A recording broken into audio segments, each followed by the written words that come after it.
Avelino hinangaan ng mga netizen sa ginawa nito sa isang event. Chu ang nanalo.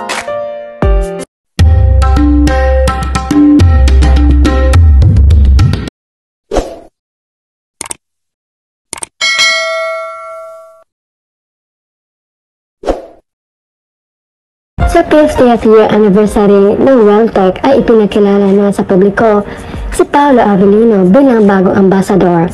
Sa isang video napansin naman ng netizens ang ginawa ni Paolo, makikita na umiiwas talaga ang aktor na tumabi sa mga babae on stage. Kaya chika naman ng mga kate-katera, makikita talaga na iniiwasan niya mga girls na mga katabi. Sobrang loyal yan kay Kemi, 100%. Alam mo niyo masaya na ako kapag nakita ko sila sa mga FB post. Parang charger ko na rin sila kahit may edad na ako. Sobra ang kilig ko sa dalawang ito kapag Kim and Pao na ang pinapanood ko. Alam ni Pao kung ano ang sinasabi ng basher niya na gawing laruan lang ni Pao si Kim. Na gawin niya ang ginagawa niya sa iba. Sa totoo lang, ang mga girls lang ang assuming, lalo na ngayon na maaring siya ay tunay na papi ni Kim. Pinapakita lang ni Pao na mahal niya si Kim, tunay yan si Paolo. Ayaw niya masaktan si Kim, iwas lang sa girls. Kasi baka maulit kakamove on lang ni Kemi kung it is true na 9 months sa rin nila, tapos kaya ayaw saktan muli si Kim. Kaya halos makita si Kim hatid sundo sa showtime or kundi kasama sa event sa airport hatid ni Pao.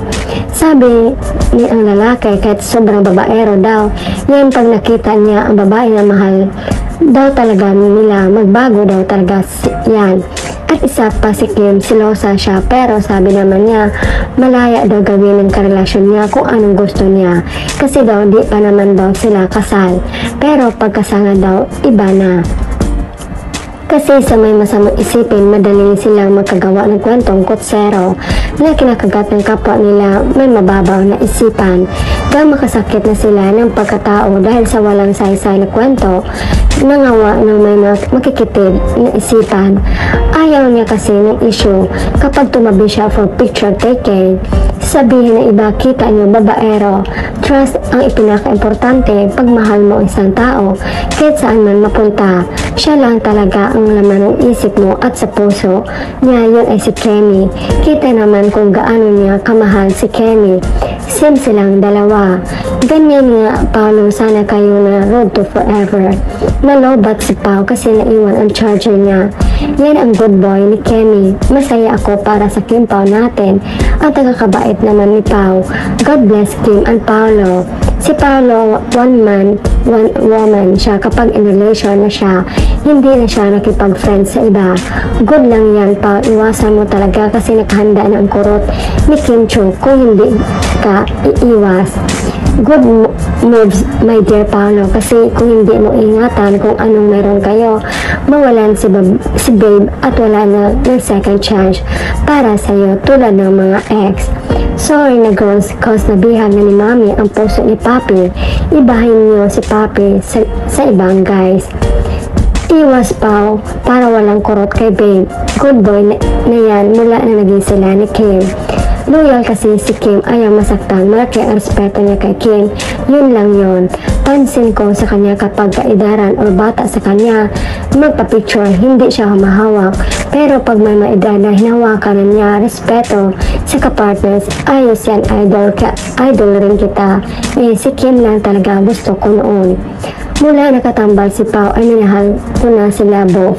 I love you Kim Pao. Good job Paolo. Sana up to the end of time you're still loyal and honest to Kim. Kim Pao destined forever and ever.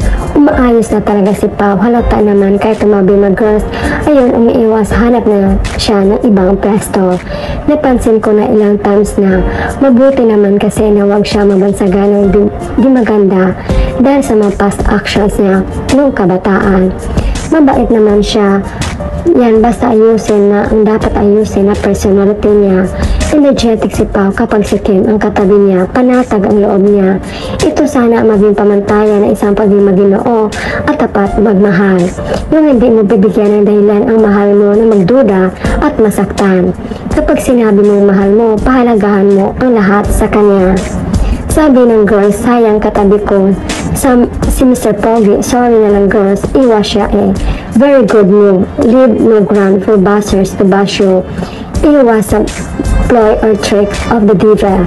Ganyan nga palo, wag kang kagaya sa mga actor na may karelasyon na kung makadikit sa babae, parang walang pake sa makikita. Kaya, natural na iwas lang kasi para sa inyo. Yun kasi pag natukso ka, sira na kasi. Marami ngayon sa mga babae mapanukso, lalo't gusto nila ay ikaw matutong umiwas.